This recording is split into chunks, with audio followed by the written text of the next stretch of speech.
Bab 3026 pasti menyelamatkan Anda semua. Tidak. Aku akan kembali bersamamu untuk mencari anggota keluargamu. Petik 2. Namun, saya tidak bisa menyelamatkan mereka segera. Chu Feng tidak menyebutkan niatnya kepada Luo Dali. Alasan untuk itu adalah karena Chu Feng memiliki tujuan yang sangat jelas. Dia berencana menyusup ke tempat persembunyian bandit beas. Namun, tetap bahwa Chu Feng tidak mengenal Luo Dali dengan baik. Karena itu, dia tidak bisa mengungkapkan terlalu banyak tentang rencananya kepadanya. Pada saat itu, satu-satunya yang diinginkan Chu Feng adalah agar Luo Dali membantunya menyembunyikan kekuatannya. Hanya dengan melakukan itu dia bisa menyusup ke tempat persembunyian bandit beas. Lord Benefaktor, tidak apa-apa. Kami bukan teman atau saudara. Kami hanyalah orang asing yang saling bertemu. Saya sudah tidak bisa cukup berterima kasih atas kesediaan Anda untuk membantu saya. Petik 2. Luo Dali tidak mengerti niat Chu Feng. Namun, setelah mendengar bahwa Chu Feng berencana untuk membantunya, dia merasa lega. Setelah itu, Chu Feng mengobrol dengan Luo Dali dan memberitahunya bahwa dia berencana untuk menyembunyikan kekuatannya. Chu Feng menunjukkan bahwa dia tidak berencana untuk mengungkapkan kultivasinya ketika mereka mencapai tempat di mana anggota keluarganya ditangkap. Selain itu, dia tidak akan menyelamatkan mereka segera. Lord Benefaktor, mohon yakinlah, saya pasti akan mematuhi semua instruksi Anda. Selama Anda bersedia menyelamatkan kami, itu semua baik. Luo Dali bersumpah. Kamu telah melarikan diri dari tempat itu. Ketika Anda kembali, Anda pasti akan disiksa. Ambil pelet obat ini. Tidak hanya itu akan mengurangi rasa sakit, tetapi juga akan memastikan bahwa Anda tidak mati. Chu Feng memberi Luo Dali pelet obat. Sangat baik, terima kasih. Dewa yang Maha Pemurah. Luo Dali sangat patuh. Dia segera menelan pelet obat. Nah, bawa aku ke sana, kata Chu Feng. Baiklah. Luo Dali mengangguk berulang kali. Dipandu oleh Luo Dali, Chu Feng mulai berjalan lebih dalam ke gunung. Segera, mereka menemukan sekelompok binatang bandit. Ada sekitar 1000 bandit beas. Namun, mereka tidak terlalu kuat. Mereka tampaknya semua hanya dewa sejati. Di antara mereka bahkan beberapa bes bandit muda yang bahkan belum mencapai ranah immortal sejati. Dan masih hanya leluhur marsial. Binatang bandit terkuat di antara mereka hanya peringkat 3 true immortal. Dalam Great Chilio Cosm Upper Realm, kekuatan mereka bisa dianggap sangat lemah. Selain dari ribuan bandit beas, ada juga beberapa ribu pembudidaya manusia. Orang-orang itu semua diikat oleh binatang bandit menggunakan rantai khusus. Terbukti, mereka telah ditangkap oleh bandit beas. Untuk ditangkap oleh bandit beas ini lemah menggambarkan betapa lemahnya manusia itu. Bukankah itu orang yang melarikan diri? Kenapa dia kembali sendiri? Apa yang terjadi pada orang-orang yang mengejarnya? Petik 2. Ketika Chu Feng dan Luo Dali mendekati binatang bandit, mereka segera menarik perhatian mereka. Namun, ketika bandit beas mengenali Luo Dali, mereka semua tercengang. Mereka segera menemukan pelarian Luo Dali, dan segera mengirim bandit beas untuk mengejarnya. Mereka merasa bahwa, dengan kekuatan Luo Dali, dia pasti akan dibunuh oleh para pengejarnya. Namun, Luo Dali telah kembali.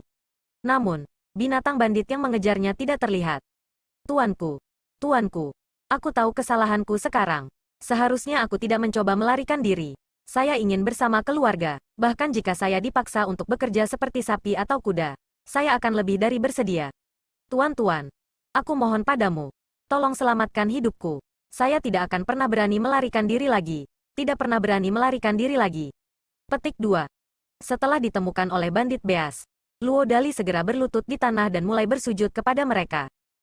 Demi bertahan hidup, dia rela meninggalkan martabatnya. Dengan betapa kecil dan rendahnya Luo Dali bertindak, bahkan bandit beas merasa malu untuk menegurnya. Siapa mereka? Setelah binatang bandit mengepung Luo Dali, Chu Feng dan Chu Yuyuan. Mereka menunjuk ke Chu Feng, dan Chu Yuyuan di punggung Chu Feng. Luo Dali terkejut. Dia benar-benar bingung bagaimana cara mengatasi Chu Feng. Setelah semua, di dalam hatinya, Chu Feng adalah penyelamatnya. Namun, dia juga tahu bahwa Chu Feng mencoba menyusup ke kamp binatang bandit. Jadi, dia bingung harus berkata apa, karena dia tidak ingin meremehkan Chu Feng. Pamanku dan aku sedang mengumpulkan tumbuh-tumbuhan di gunung. Kami kebetulan bertemu dengannya. Dia berkata bahwa dia tahu di mana kami dapat menemukan tanaman obat, dan membawa kami ke sini. Tuan-tuan, di mana ramuannya? Melihat bahwa bandit beas bertanya tentang identitas mereka, Chu Feng memutuskan untuk melangkah keluar dan menyatakan siapa dia. Selanjutnya, ketika Chu Feng mengatakan kata-kata itu, dia berpura-pura menjadi orang bodoh. Haha, jadi mereka telah ditipu olehmu. Petik 2. Wah, aku benar-benar tidak bisa mengatakan bahwa kamu sebenarnya penipu. Petik 2. Melihat kamu telah memperbaiki kesalahanmu, aku akan mengampunimu. Enyahlah. The Bandit Beast semua berpikir bahwa Chu Feng ditipu oleh Luo Dali. Karena itu, mereka semua merasa sangat gembira. Mereka sebenarnya tidak berusaha memukulinya. Mereka mengikat Chu Feng, Luo Dali dan Chu Yuyuan dan kemudian mendorong mereka semua ke arah manusia yang ditangkap. Luo Dali secara alami sangat patuh. Namun, Chu Feng, di sisi lain, mulai bertingkah. Karena Chu Feng berencana untuk menyusup ke kamp Bandit Beast dan harus bermain, dia memutuskan dia mungkin juga membuatnya lebih realistis. Diikat tanpa alasan sama sekali. Bahkan orang bodoh pun akan tahu bahwa ada sesuatu yang salah. Dengan demikian, Chu Feng mulai berteriak keras. Dia berteriak bahwa dia telah ditipu. Bahwa dia telah ditipu. Dia berbalik dan berusaha melarikan diri. Namun, begitu dia mulai berakting, para bandit beas segera mengalihkan perhatian mereka kepadanya dan mulai memukulinya. Mereka terus memukulinya untuk waktu yang lama sebelum akhirnya berhenti. Saat Chu Feng melindungi Chu Yuyuan saat dia dipukuli, Chu Yuyuan tidak menderita cedera. Namun, Chu Feng dipukuli dan ditinggalkan dengan hidung berdarah, wajah bengkak dan memar di seluruh. Tentu saja, dengan kekuatan para bandit bes itu, bagaimana mungkin mereka bisa melukai Chu Feng? Semua lukanya sengaja dibuat sendiri. Setelah dipukuli, Chu Feng diseret ke Luo Dali dan yang lainnya. Mereka kemudian dijaga oleh bandit beas seperti tahanan. Pada saat itu, Chu Feng memperhatikan bahwa beberapa lusin orang telah berkumpul di sekitar Luo Dali. Tampaknya mereka adalah keluarganya. Di antara mereka ada seorang wanita yang tampak sopan. Dia duduk di samping Luo Dali. Sementara mereka tampaknya tidak mengatakan apa-apa satu sama lain. Chu Feng dapat mengatakan bahwa mereka harus berkomunikasi satu sama lain melalui transmisi suara. Wanita itu adalah adik perempuan Luo Dali. Namanya Luo Xiaofeng. Kakak laki-laki, apa yang kamu lakukan? Kami berusaha sekuat tenaga untuk menyaring pelarian Anda. Mengapa Anda kembali sendiri? Apa yang terjadi dengan bala bantuan kami? Kamu bilang kamu akan pergi mencari bala bantuan untuk menyelamatkan kita. Petik 2. Ternyata Luo Xiaofeng mengeluh. Reaksinya dapat dimengerti. Mereka benar-benar berupaya keras untuk menutupi pelarian Luo Dali. Itu bahkan telah mengorbankan nyawa 2 anggota keluarga. Namun, setelah Luo Dali berhasil melarikan diri, bukan saja dia tidak membawa kembali bala bantuan, tetapi dia bahkan kembali dan memohon untuk ditangkap lagi. Bukan hanya Luo Xiaofeng yang tidak dapat menerima perilaku Luo Dali. Bahkan orang tua Luo Dali dan anggota keluarga mereka yang lain menatapnya dengan keluhan dan keluhan di mata mereka.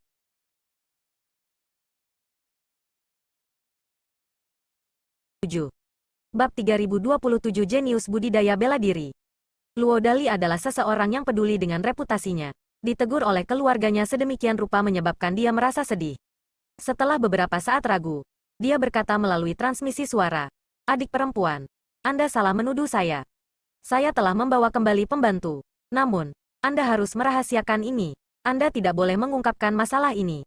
Kalau tidak, jika kita akhirnya mengecewakan dermawan saya, kita semua bisa melupakan melarikan diri hidup-hidup." Petik 2.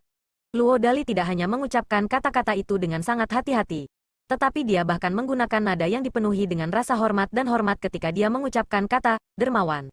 Petik 1. Mendengar kata-kata itu, ekspresi Luo Xiaofeng berubah. Light bersemi di matanya yang sebelumnya dipenuhi keluhan. Segera, dia dengan hati-hati bertanya, "Kakak, dalam hal ini, Anda sudah berhasil menemukan bantuan? Kalau begitu, di mana dermawanmu itu?" Petik 2. Di sana. Orang itu adalah dermawan saya. Luo Dali diam-diam melirik Chu Feng dan Chu Yuyuan, yang sedang berbaring di tanah di dekatnya.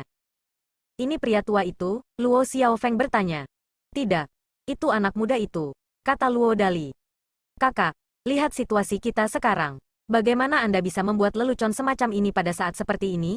Mendengar kata-kata itu, ekspresi yang sebelumnya gembira di wajah Luo Xiaofeng segera diganti dengan ekspresi marah. Alasan untuk itu adalah karena dia merasa bahwa para ahli umumnya akan menjadi orang yang luhur dan pantang menyerah. Kecuali mereka tidak memiliki alternatif lain, para ahli tidak akan membiarkan diri mereka dihina oleh orang lain. Adapun Chu Feng, bukan hanya dia masih sangat muda, tapi dia juga dipukuli dengan buruk sekarang. Tidak peduli bagaimana dia melihatnya, dia tidak merasa Chu Feng menjadi ahli kultivasi. Dia hanya merasa pria itu bodoh, lemah. "Kamu harus percaya aku benar-benar tidak menipu kamu. Namun, dermawan saya itu mengatakan bahwa identitas dan kultivasinya tidak dapat diungkapkan. Meskipun saya tidak tahu apa yang ingin dilakukan dermawan saya, Saya merasa bahwa dia pasti memiliki sesuatu dalam pikirannya. Itulah alasan mengapa ia dengan sengaja membiarkan dirinya diremukkan. Petik 2. Singkatnya, kamu juga harus menjaga kerahasiaan masalah ini. Anda benar-benar tidak bisa membiarkannya diketahui, kata Luo Dali dengan ekspresi serius. Cukup omong kosongmu. Jika aku tahu kau akan bertindak seperti ini, kami tidak akan membiarkanmu melarikan diri. Jika kita mengandalkanmu, seluruh keluarga kita akan mati. Luo Xiaofeng melirik tajam ke arah Luo Dali. Dia sangat marah sehingga wajahnya memerah. Lalu, dia melirik seorang pria yang terbaring di tanah. Ada beberapa merumput di tubuh pria itu. Dia tampaknya tidak sadar. Yang mengatakan, sementara pria itu juga memiliki grace di wajahnya. Mereka tidak dapat merusak wajahnya yang tampan. Dia adalah tipe model pria cantik. Melihat pria itu, Luo Xiaofeng mengungkapkan ekspresi lembut yang jarang terlihat. Kemudian, dia berkata kepada Luo Dali, tampaknya saya hanya bisa mengandalkan kakak laki-laki saya Jia Luo. Xiaofeng, kakak tidak sengaja mengkritik Anda. Tetapi bagaimana Anda masih bisa percaya pada kata-kata anak laki-laki cantik pada saat seperti ini? Cepat, bangun dari hayalan ini. Anggap saja kakak itu memohon pada Anda. Jangan biarkan dirimu ditipu olehnya. Pada saat itu, Luo Dali melemparkan tatapan jijik pada pria itu. Di mata Luo Xiaofeng, pria cantik itu mirip dengan harta. Namun, di mata Luo Dali, dia benar-benar tidak berharga, seperti kotoran anjing. Orang tidak bisa menyalahkan Luo Dali atas reaksinya. Bagaimanapun, pria cantik itu terlalu lemah. Dia sebenarnya bahkan bukan dewa sejati. Dia hanya seorang leluhur marsial. Dengan kekuatan itu, bagaimana mungkin dia bisa menyelamatkan mereka? Kakak, mengapa kamu menolak untuk percaya pada kakak Jia Luo seperti ini? Dia adalah seorang jenius budidaya bela diri. Kamu juga telah menyaksikan waktu keunggulannya. Alasan mengapa budidayanya tidak meningkat setelah bertahun-tahun adalah karena dia telah melatih teknik surgawi yang diteruskan oleh leluhurnya. Ketika dia berhasil menguasai teknik surgawi itu, kultivasinya akan maju dengan cepat. Lebih jauh, kakak laki-laki Jia Luo telah mengatakan bahwa dia sudah pada saat yang penting untuk berhasil menguasai teknik surgawi itu. Segera, dia akan menguasai teknik surgawi itu. Pada saat itu, budidayanya akan maju dengan cepat. Dan dia akan dapat untuk membawa kita pergi dari sini, kata Luo Xiaofeng dengan ekspresi serius di wajahnya. Terserahlah. Lakukan apa yang kamu mau. Luo Dali merasa sangat tidak berdaya. Sama sekali tidak perlu saudara perempuannya untuk memberitahu dia tentang pria itu. Luo Dali sebenarnya mengenal pria itu dengan sangat baik. Pria itu bernama Su Jia Luo. Dia memiliki kelahiran biasa dan keluarga biasa. Adapun keluarga Luo mereka adalah keluarga besar dan kaya di wilayah lokal mereka. Adapun Su Jia Luo itu, dia adalah seseorang yang telah merayu adiknya Luo Xiaofeng dengan wajah tampan. Luo Xiaofeng tidak hanya mengganggunya tanpa henti, dan mendesak orang tua mereka untuk membawa Su Jia Luo ini ke rumah mereka. Tetapi dia bahkan mulai memberinya sumber daya kultivasi. Awalnya, Su Jia Luo adalah pekerja keras.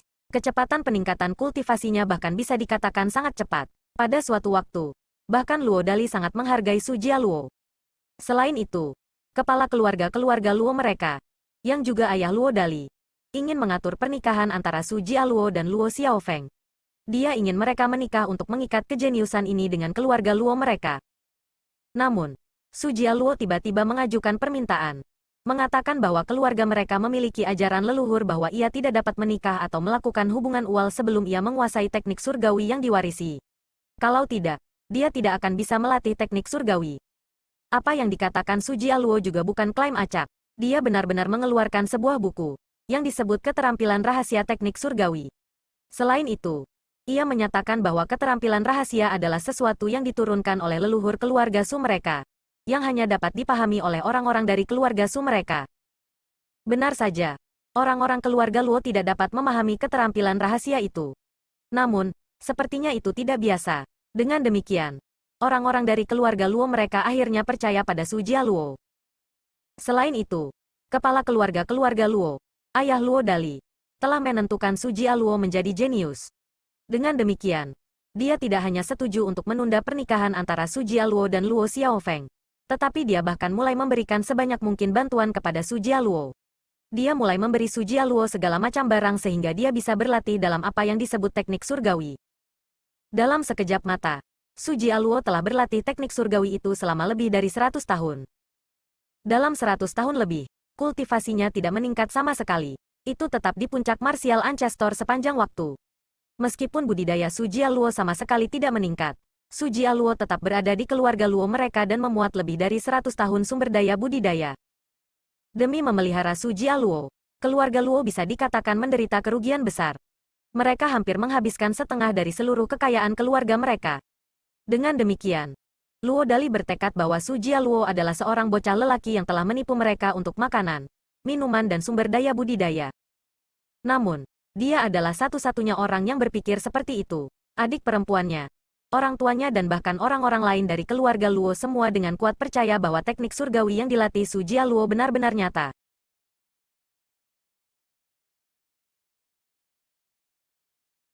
Bab 3028 Formasi Air Terjun.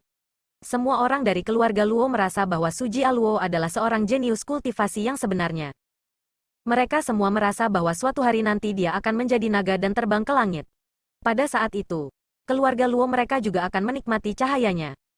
Dengan demikian, tidak peduli seberapa besar Luo Dali mendesak mereka, mengatakan bahwa Su Jialuo adalah palsu, dia hanya akan menerima tatapan congkak dari keluarganya. Tidak ada yang mau mendengarkannya. Setelah bertahun-tahun, status Su Jialuo dalam keluarga Luo mereka telah melampaui putranya, putra tertua. Luo Dali bahkan merasa yakin bahwa posisi kepala keluarga akan diteruskan ke Su Jialuo alih-alih di masa depan. Karena itu, bagaimana mungkin Luo Dali menyukai Su Jialuo?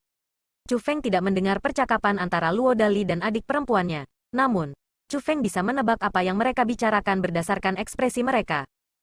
Dia tahu bahwa Luo Dali telah membocorkan informasi tentang dia kepada adik perempuannya. Untungnya, adik perempuannya tidak mempercayainya. Kalau tidak, dia tidak akan meremehkannya. Sebenarnya, Chu Feng telah melihat orang yang tak terhitung jumlahnya seperti adik perempuan Luo Dali.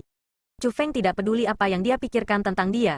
Bahkan, dia tidak peduli apa yang dipikirkan orang di sana. Apa yang diinginkan Chu Feng sangat sederhana. Dia ingin berhasil menyusup ke tempat persembunyian bandit beas dan merebut harta mereka. Setelah itu, ia akan menghilangkan momok ini di alam atas Cilio Kosem besar. Chu Feng dan yang lainnya ditahan di sana selama beberapa jam. Selama periode waktu itu, bandit beas kembali tanpa henti. Selain itu, mereka semua akan kembali dengan manusia yang dipukuli dan setengah mati. Chu Feng merasa bahwa tujuan mereka kali ini bukan menjarah atau menjarah. Sebaliknya, mereka murni menangkap manusia untuk dijadikan budak mereka. Mengapa orang-orang itu tidak kembali? Benar-benar tidak berguna. Kami menyuruh mereka pergi dan menangkap pelarian. Namun pelarian itu kembali sendiri. Dengan mereka tidak terlihat. Petik 2. Bandit beas bergumam dan mengeluh ketika mereka mengobrol satu sama lain. Chu Feng bisa mengatakan bahwa orang-orang yang mereka bicarakan seharusnya adalah kelompok bandit beas yang dikirim untuk mengejar Luo Dali, yang untungnya bertemu dengannya, dan dengan demikian memenuhi nasib mereka. Tiba-tiba, seekor bandit beas tiba di depan bandit beas yang tampak seperti komandan itu dan bertanya dengan suara lembut, "Tuanku, mungkinkah mereka mengalami masalah?" Mendengar kata-kata itu, tatapan komandan kecil itu berubah menjadi waspada. Kemudian, dia melambaikan lengan bajunya dan berkata, "Kami tidak menunggu lagi. Kembali." Petik 2. Setelah dia selesai mengucapkan kata-kata itu, komandan kecil memimpin semua bandit beas hadir dan membawa Chu Feng dan semua manusia yang ditangkap bersama mereka dan mulai melangkah lebih jauh ke pegunungan. Tampaknya mereka tidak mencurigai kamu. Anda tidak membiarkan diri Anda dipukuli dengan sia-sia. Hehe. Suara ratu-ratu terdengar. Bisa dilihat bahwa ratu-ratunya juga menghela nafas lega. Bagaimanapun, bandit beas sudah ada sejak lama. Banyak orang mencoba menyusup ke markas mereka, tetapi pada akhirnya gagal. Ini berarti bahwa binatang bandit adalah makhluk yang sangat berhati-hati. Dengan demikian, sebelum tiba, Ratu Wanita, Chu Feng dan Chu Yuyuan semua sangat khawatir bahwa kekuatan dan niat mereka yang sebenarnya akan ditemukan oleh bandit beas. Jika itu terjadi, mereka tidak akan bisa menyusup ke markas base bandit. Namun, melihat hal-hal sekarang, setidaknya kelompok binatang bandit tidak membuat hubungan antara kegagalan kelompok binatang bandit yang dikirim untuk mengejar Luo Dali dan Chu Feng. Binatang bandit ini akan melakukan segala macam kejahatan. Namun, kekuatan mereka sangat lemah. Sepertinya, sangat umum bagi mereka untuk ditangkap dan dibunuh oleh para penggarap saat mereka keluar dari tempat persembunyian mereka. Petik 2. Jadi, mereka sudah terbiasa dengan anggotanya yang gagal kembali. Itulah alasan mengapa komandan kecil itu tidak mempermasalahkannya. Petik 2. Namun, binatang bandit harus memiliki beberapa metode khusus. Kalau tidak, Tidak mungkin bagi mereka untuk bisa eksis di alam atas Cilio Kosem besar begitu lama. Bagaimanapun, kita tidak bisa menurunkan penjagaan kita, kata Chu Feng. Merawat gerombolan ini sangat mudah. Namun, dengan mempertimbangkan harta karun itu, yang terbaik adalah Anda ekstra hati-hati. Petik 2. Sebenarnya tidak masalah bagi ratu ini. Namun, Anda, di sisi lain, harus menderita keluhan, kata ratu wanita. Tidak. Tidak apa-apa, bagaimana dengan ini bisa dianggap sebagai keluhan? Meskipun kelihatannya saya menderita beberapa keluhan setelah dipukuli oleh mereka. Mereka adalah orang-orang yang benar-benar dipermainkan oleh saya. Saya sebenarnya cukup suka bermain-main dengan sekelompok hewan ini, kata Chu Feng sambil tersenyum nakal. Haha, justru mentalitas baikmu itulah yang aku sukai. Karena itu masalahnya. Anda mungkin melanjutkan penyamaran Anda sampai tuntas. Ratu ini juga tertarik untuk melihat persis seperti apa tempat persembunyian hewan-hewan ini. Mata Nyonya Ratu dipenuhi dengan antisipasi saat dia mengucapkan kata-kata itu. Sebenarnya bukan hanya ratu-ratu yang menantikannya. Chu Feng juga melihat ke depan untuk melihat basis bandit beas. Dia ingin tahu persis tempat persembunyian seperti apa yang mampu melindungi hewan lemah yang menolak untuk menjauh dari kejahatan apapun, tidak peduli seberapa mengerikannya. Setelah itu, Chu Feng mengikuti binatang bandit dan mulai melangkah lebih dalam ke gunung. Setelah berjalan selama beberapa waktu, mereka tiba di sebuah gua. Gua itu sangat tersembunyi. Namun, yang mengejutkan Chu Feng, sebenarnya ada air terjun di dalam gua. Air terjun tidak memiliki sumber air yang terlihat. Itu terlihat sangat tidak konvensional. Lord Yu Yuan, itu harus menjadi formasi, kan? Sebagai seorang spiritualis dunia, Chu Feng dapat mengatakan dengan lirikan bahwa air terjun adalah formasi roh. Memang, itu formasi. Formasi yang mampu mendeteksi kultivasi seseorang. Karena Chu Yuan adalah peringkat 2 yang ditinggikan. Dia bisa mengatakan apa itu air terjun itu dengan satu tatapan. Tampaknya para bandit beas benar-benar berhati-hati. Bagi mereka untuk menempatkan formasi ini di sini. Mereka harus takut bahwa seseorang mungkin mencoba menyembunyikan kultivasi mereka untuk menyusup ke markas mereka. Petik 2. Chu Feng. Ini, jepit ini. Saya menjamin Anda bahwa formasi itu tidak akan dapat mengekspos kultivasi Anda. Chu Yuan diam-diam menyerahkan pelet seperti mutiara transparan kepada Chu Feng. Chu Feng segera mencubit pelet. Setelah mencubit pelet, Chu Feng bisa merasakan kekuatan tak terlihat yang menyebar dari pelet dan memasuki tubuhnya. Kekuatan itu tidak akan ada untuk waktu yang lama. Namun, itu mampu menyembunyikan budidaya Chu Feng sementara waktu. Chu Feng, bagaimana itu? Apakah itu yang diberikan Chu Yuan untukmu? Ratu Putri bertanya. Jika pelet itu tidak efektif, saya khawatir tidak akan ada hal lain yang bisa menyembunyikan kultivasi saya. Chu Feng tersentak kagum. Sebagai seorang spiritualis dunia, dia bisa mengetahui seberapa kuat pelet yang diberikan Chu Yuan kepadanya.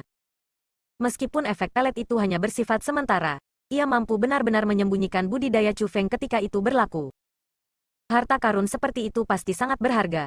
Bahkan, itu bisa dikatakan harta yang tidak bisa dibeli.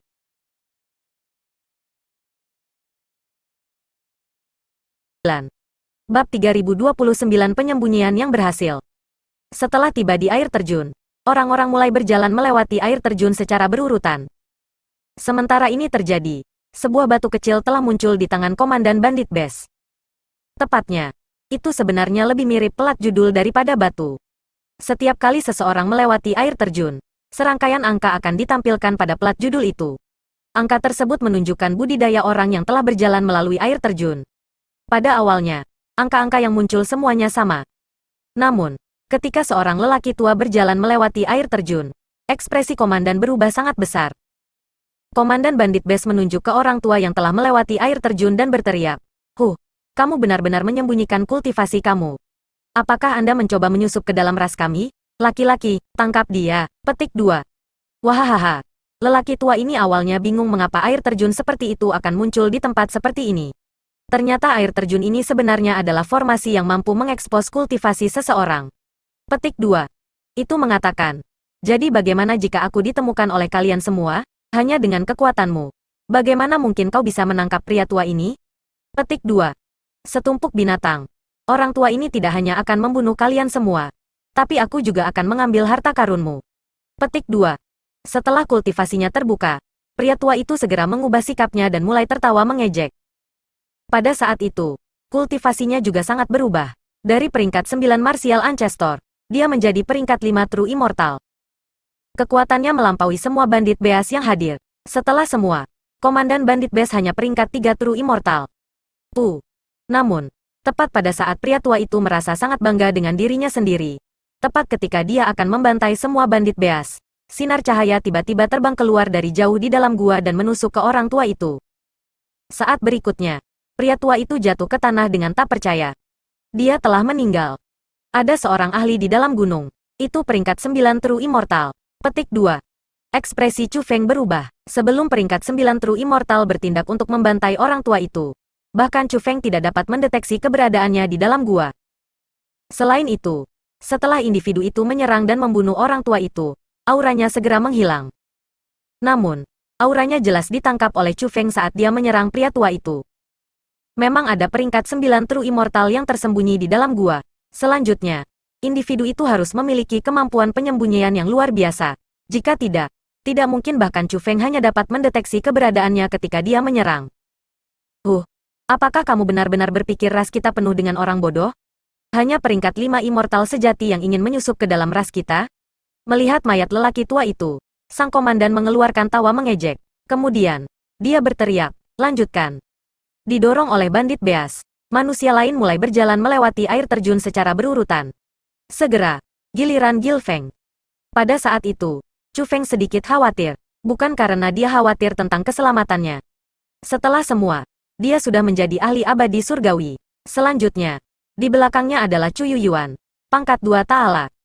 Kultivasi tingkat 2 ditinggikan adalah tingkat kultivasi yang berdiri di puncak dari seluruh alam atas Ciliokosem besar.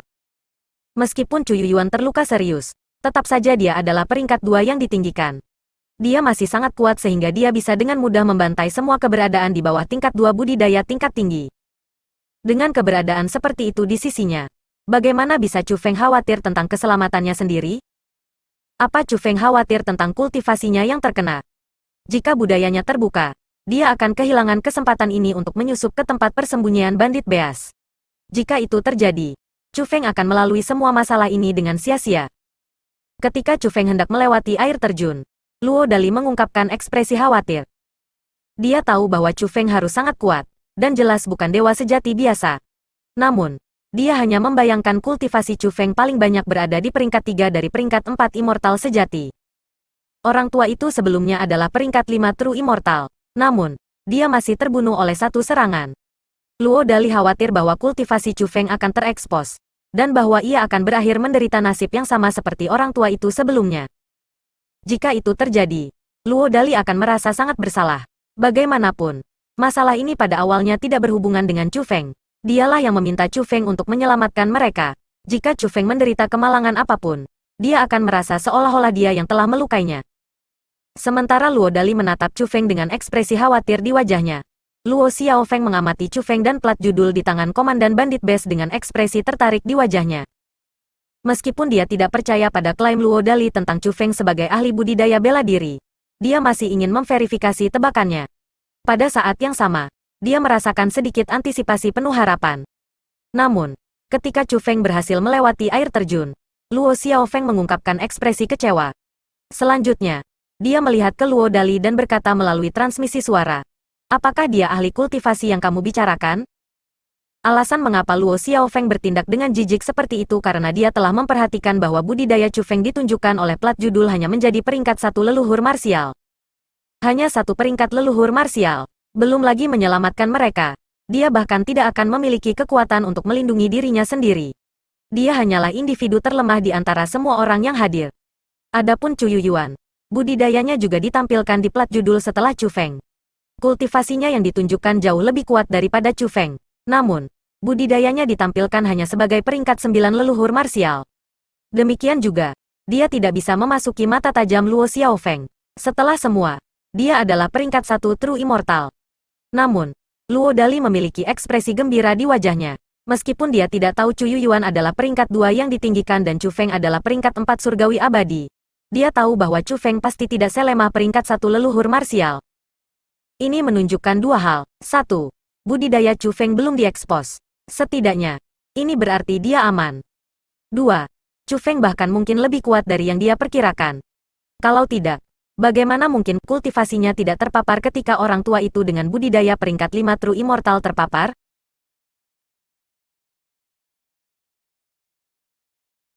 Bab 3030 Formasi Aneh. Kakak besar, apa yang kau cekikikan bodoh? Melihat bahwa Luo Dali tidak hanya tidak marah setelah dia mengejeknya, tetapi malah memiliki ekspresi gembira di wajahnya. Luo Xiaofeng merasa sangat bingung. Bukankah aku mengatakan bahwa dermawanku memiliki kekuatan yang luar biasa? Lihat, bahkan air terjun tidak mampu mendeteksi kultivasinya. Bukankah aku sudah memberitahumu? Petik 2. Lil, sis, tunggu saja dan lihatlah. Selama dermawan tuanku mulai bertindak, kita pasti akan diselamatkan. Luo Dali berbicara dengan bangga. Kamu benar-benar tidak dapat disembuhkan? Luo Xiaofeng mengungkapkan ekspresi tak berdaya. Bahkan setelah budidaya Chu Feng terungkap, kakak laki-lakinya masih mengatakan bahwa Chu Feng akan bisa menyelamatkan mereka. Liu Xiaofeng hanya merasa bahwa kakaknya menipu dirinya sendiri. Setelah itu, semua orang melewati air terjun. Di antara orang-orang berikut adalah 2 orang lagi yang menyembunyikan kultivasi mereka. Satu adalah peringkat 5 True Immortal, sedangkan yang lain adalah peringkat 6 True Immortal. Namun, tanpa kecuali, keduanya terbunuh oleh bandit base yang tersembunyi di dalam gua saat budidaya sejati mereka terungkap. Setelah melewati air terjun, Chu Feng dan yang lainnya akhirnya bisa terus masuk lebih dalam ke gua. Setelah berjalan hanya sebentar, mereka memasuki wilayah yang tertutup kabut. Chu Feng bisa melihat 8 bandit beas di sana. 8 bandit base semua memiliki peringkat 9 budidaya tingkat benar-benar immortal. Namun, sebelum memasuki wilayah yang tertutup kabut, Chu Feng tidak dapat mendeteksi keberadaan 8 hewan bandit itu. Kemungkinan besar, mereka adalah orang-orang yang telah membunuh 3 orang yang menyembunyikan kultivasi mereka. Segera, Chu Feng dan yang lainnya berjalan keluar dari gua dan memasuki danau. Mereka melewati sungai dan memasuki terowongan bawah tanah. Mereka melewati beberapa lokasi berbeda dan melanjutkan perjalanan selama 2 hari 2 malam berturut-turut. Ada banyak formasi pengujian di setiap lokasi yang digunakan untuk menguji kekuatan Chu Feng dan yang lainnya. Setelah berulang kali diuji berulang-ulang, Chu Feng tidak dapat menahan diri dari kekaguman pada bandit beas karena memiliki begitu banyak metode deteksi dan kewaspadaan seperti itu, meskipun mereka tidak kuat sama sekali. Tidak heran mereka dapat terus eksis di alam atas Chiliocosm besar meskipun mereka sangat lemah. Yang mereka andalkan adalah formasi kuat dan tekad mereka untuk tidak pernah menurunkan penjagaan mereka. Namun, pada akhirnya, Chu Feng dan Chu Yuyuan masih berhasil memasuki tempat persembunyian bandit beas. Itu adalah gunung lain, meskipun tampaknya benar-benar biasa di permukaan. Ketika mereka berjalan ke gunung, mereka segera memasuki dunia yang terisolasi. Di dunia itu ada banyak istana. Bangunan-bangunan di sini semuanya mempesona dengan emas. Bahkan lempengan batu di tanah adalah emas. Ketika diterangi oleh matahari, seluruh tempat akan bersinar warna emas cerah. Bandit beas ada di semua tempat ini. Perkiraan kasar akan menempatkan jumlah bandit beas di sana lebih dari 3 juta. Ada banyak bandit beas yang kuat di sana. Bahkan, ada dewa surgawi di antara mereka. Chu Feng tahu bahwa dia kemungkinan besar berhasil menyusup ke sarang bandit beas. Kalau tidak, seharusnya tidak mungkin ada begitu banyak bandit beas berkumpul di satu tempat. Chu Feng, jangan cemas. Pastikan bahwa ini adalah tempat persembunyian mereka sebelum melakukan sesuatu, kata Chu Yuyuan melalui transmisi suara. Bahkan tanpa pengingat Chu Yuyuan, Chu Feng tidak akan bertindak segera. Dia masih perlu mengamati lebih banyak. Dalam perjalanan ke sana, dia telah menyaksikan terlalu banyak metode dan trik. Meskipun tempat ini sangat menyerupai tempat persembunyian, Chu Feng tidak dapat memastikan apakah itu tempat persembunyian palsu untuk taktik pengalihan. Hanya dengan memverifikasi ini sebagai tempat persembunyian yang sebenarnya akan bertindak Chu Feng. Chu Feng terus menyembunyikan kekuatannya, dan terus mengikuti beas bandit. Segera, mereka tiba di kedalaman tempat persembunyian. Ada 2 kawah raksasa di sana. Kawahnya sangat besar sehingga mereka menyerupai 2 jurang yang sangat besar. Di dalam 2 kawah besar itu ada ratusan ribu manusia. Mereka mengangkat semacam batu kristal khusus dengan tangan telanjang dan berjalan bola-balik di antara 2 kawah besar. Chu Feng memperhatikan bahwa batu kristal yang mereka bawa semuanya sama.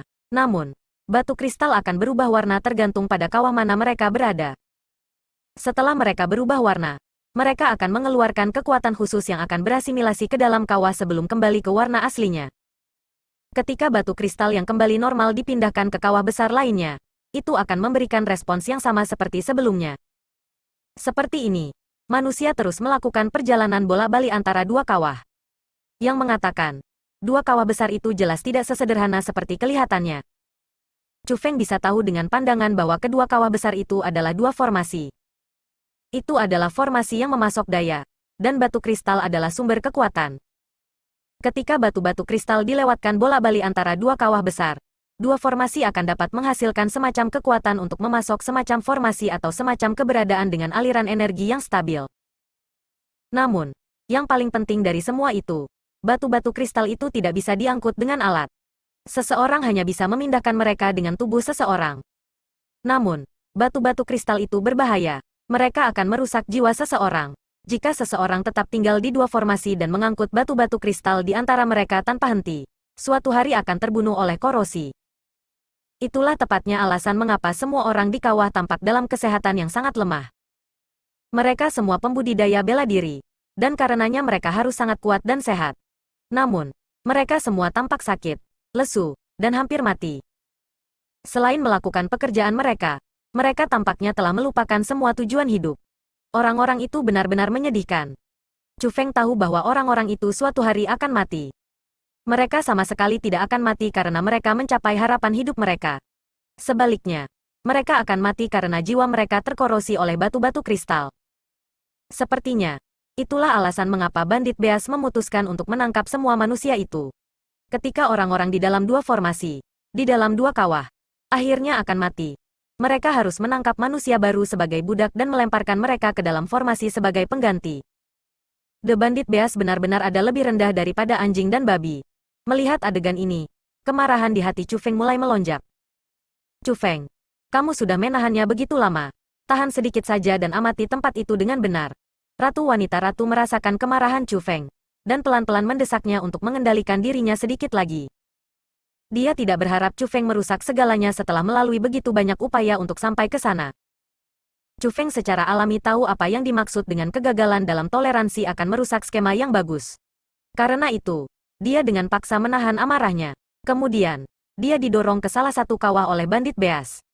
Untuk apa kalian semua berdiri? Cepat, mulai bekerja. Apakah kamu ingin dipukul? Setelah Chu Feng dan yang lainnya didorong ke dalam kawah, segera ada bandit Beas yang mengangkat cambuk panjang mereka dan mulai mendesak mereka untuk bekerja. Chu Feng dan yang lainnya tidak berdaya. Karena itu, mereka mulai bekerja mengangkut batu-batu kristal seperti manusia lainnya.